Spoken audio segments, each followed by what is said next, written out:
Selamat pagi, selamat siang, selamat sore, dan selamat malam kepada Ci Christine dan teman-teman sekalian yang sedang menonton.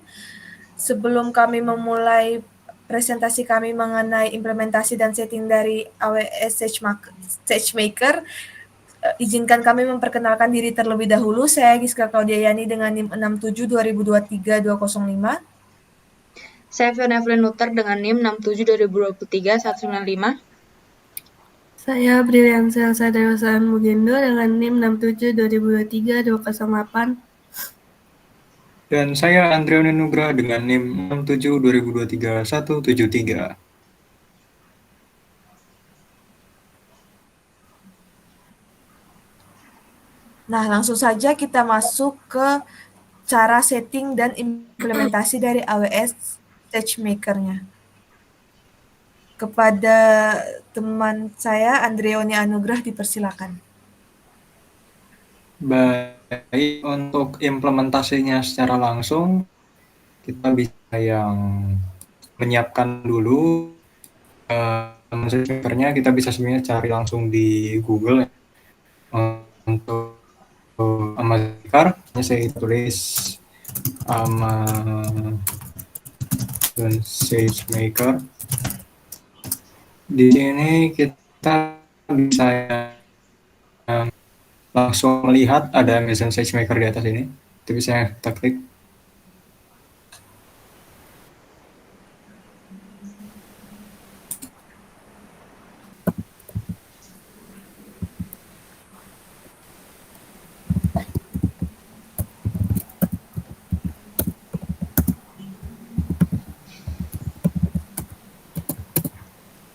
Kemudian kita di sini kalau misalnya belum membuat suatu akun, kita bisa buat akun dulu.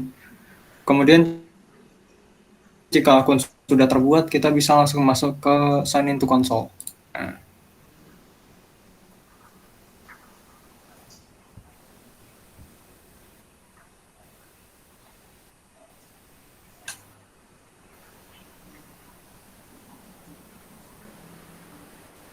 Nah, kita bakal langsung masuk ke dalam console home-nya.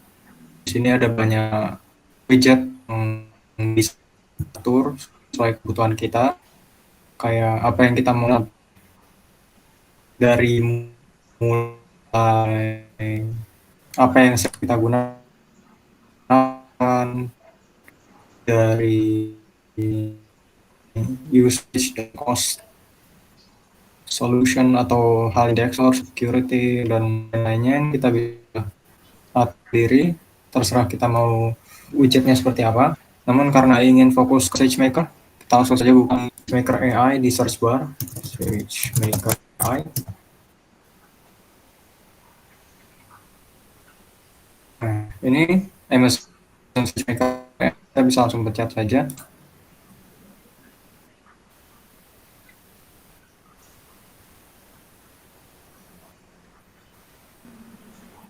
Nah, kemudian kita langsung masuk ke domain dari AI. Ini kita bisa pilih notebook di application IDs. Kita pilih notebooks di sini. Nah, kemudian dari notebook kita belum pernah membuat sebelumnya, kita bisa membuat notebook yang berdasarkan Jupyter Notebook. Di sini kita pencet create notebook instance. Kemudian kita atur dari namanya, misalnya kita mau namain atau execution role-nya. Di sini kalau misalnya kita belum pernah membuat IAM role, kita bisa create new role di sini. Nah, ini kita karena ingin menyeting se-default mungkin, bisa sebenarnya pilih S3 bucket-nya mau seperti apa, apakah spesifik atau tidak menggunakannya, tapi kita meninggalkan hanya ini saja. Jadi untuk create, kita cukup pencet create role.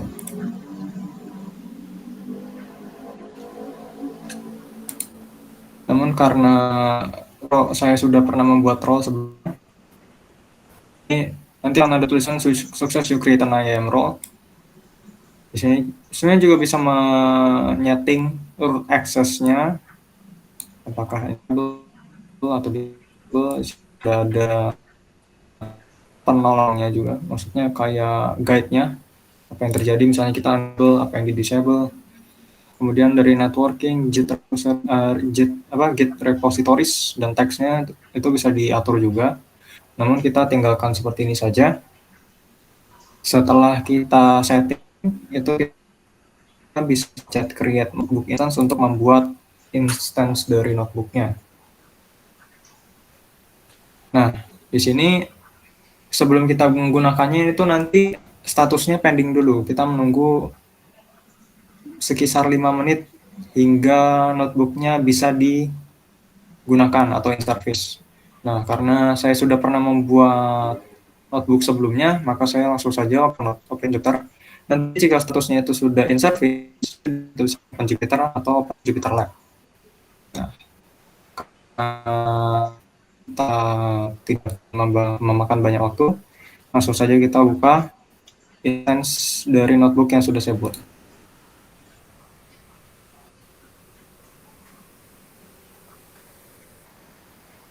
Nah, tampilan utamanya nanti akan seperti ini.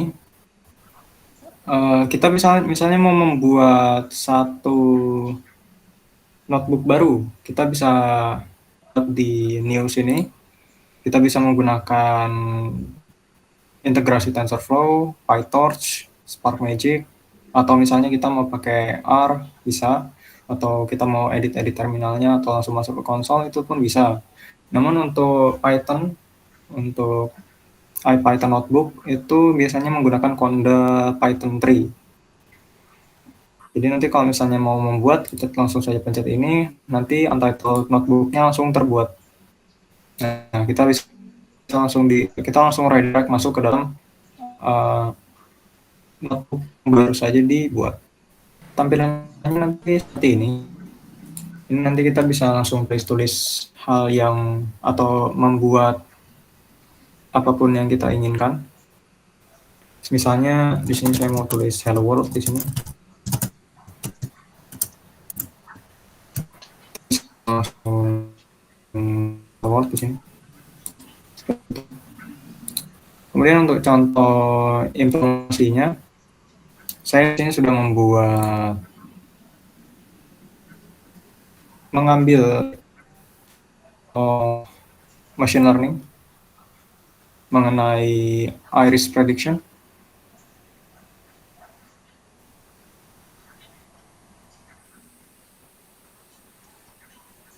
Nah, di sini kita bisa langsung menggunakannya. Di sini kita cukup run. Kalau misalnya kita mau pencet run this cell in advance manual, kita bisa pencet shift dan enter untuk langsung run dan pergi ke sel selanjutnya. Jadi misalnya seperti ini, itu langsung yang bisa yang melanjut.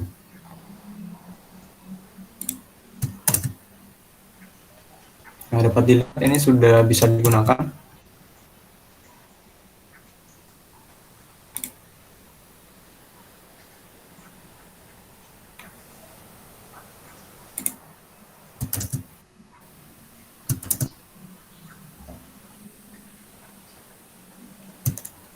Nah, kalau dari sininya kita bisa langsung yang perhatikan bahwa model sudah berjalan.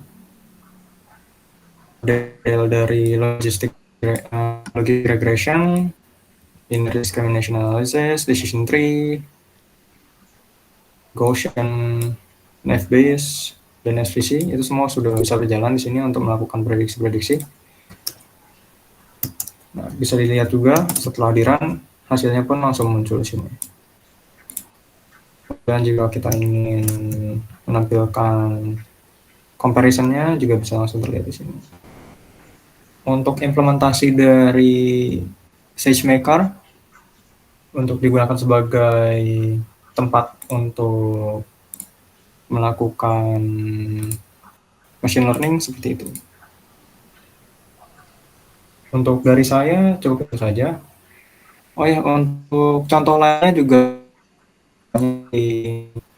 mengambil salah satu contoh juga dalam Kaggle mengenai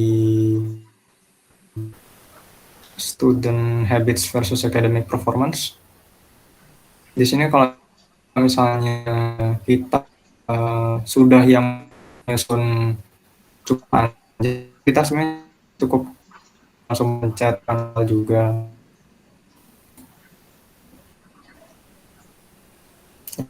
Di sini, jadi kita tidak usah yang spam shift enter berkali-kali. Jadi kalau misalnya kita sudah tertata dari awal sampai akhir dan pernah berjalan dan lancar, maksudnya tidak ada error, itu langsung run all cells di sini. Nanti dia akan run dari atas hingga ke bawah.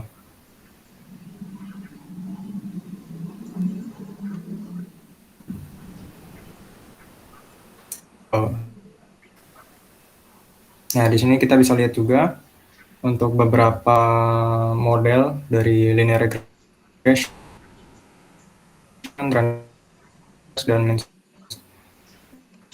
Lasso ini sudah berjalan baik di Jupyter Notebook dalam SageMaker. Mungkin itu contoh yang bisa untuk bagaimana cara untuk menggunakan SageMaker sebagai salah satu sarana untuk melakukan atau membuat atau mengimplementasi machine learning. Sekian dari saya, terima kasih. Sekian presentasi implementasi SageMaker dalam machine learning dari kelompok kami. Bila ada kurangnya, kami mohon maaf. Terima kasih. Terima kasih. Terima kasih. Bye.